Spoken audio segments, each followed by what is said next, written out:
Here's a question for you.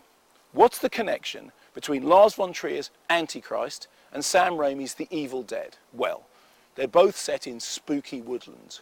They're both about evil. And they are both, to some extent, spam in a cabin horror movies. But more importantly, they've both been accused of being obscene.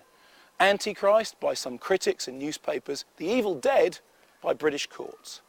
Now, this month sees the 50th anniversary of the Obscene Publications Act, which defines obscenity legally as a tendency to deprave and corrupt. Now, since 1977, films have been seen as publications which fall under the OPA.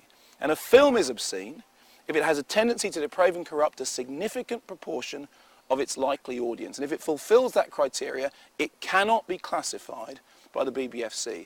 Now, historians looking back on the 40 years of the Obscene Publications Act will remember the Lady Chatterley trial, they'll remember the Oz trial. Film fans will think of things like the not too distant case against Crash, in which a newspaper argued that Crash was obscene, that it would make its audience morally bad. Well, a leading QC argued that this was not the case. Or further back, the case of the video nasties in the early 1980s, in which people who were distributing horror titles were hauled through the courts under the OPA, and at the centre of that was The Evil Dead.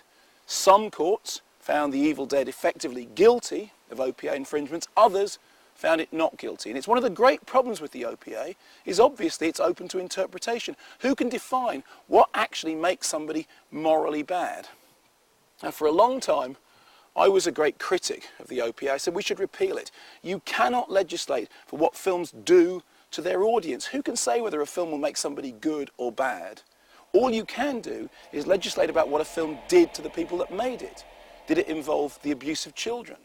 Did it involve the abuse of adults? Did it involve the abuse of animals? These things we can legislate about, but you cannot legislate about what a work of art will do to its audience.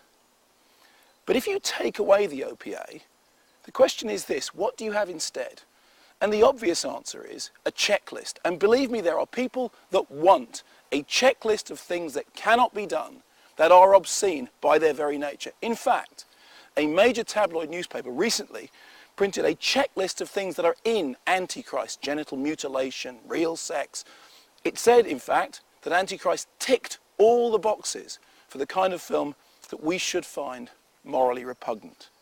And when you look at that kind of checklist, and then you look at the OPA, which demands that a work be taken as a whole, not individual scenes, but as a whole, and says, will this actually have a bad effect on the audience? Which is preferable? So perhaps when you look at the alternative, after all these years of complaining, as it turns 50, it's time for me to say, hey, happy birthday, OPA.